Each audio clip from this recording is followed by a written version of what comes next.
মেয়েদের কাছে একটা কথা বলি, শুনে যাবেন কথাগুলা, হয়তো খারাপ লাগবে, আবার কারো কারো হাসি পাবে, কারো কারো অনেক ভালো লাগবে। শোনেন যে আপনারা এতটা নিখুঁতভাবে ঠকান, মানে একটা বলার বাইরে, বুঝছেন?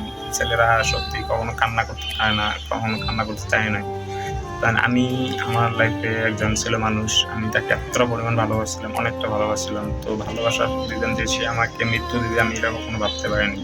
আমি আমার মাকে অনেক ভালোবাসতাম, বাবাকে অনেক ভালোবাসতাম। তো তাদেরকে ছেড়ে চলে যেতে হচ্ছে অনেক দূরে, যেখানে গেলে মানুষ আর কখনো ফিরে আসে না, সেখানে আমার চলে যাওয়া লাগছে।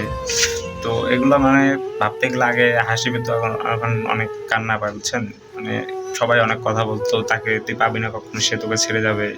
তো মেয়েরা, আমি মেয়েদেরকে উদ্দেশ্যে একটা কথা বলতে চাই যে তোমরা ছেলেদের জীবনে আসোই বা কেন, আর তাদের লাইফটা কেন শেষ করবো, তাদের ধ্বংস করো কেন? আমরা তো ছেলেরা কোনো দোষ করি না কখনো, আমরা তো সবাইকে সমানভাবে দেখি। আমি আমি তাকে এত ভালোবাসছিলাম, মানে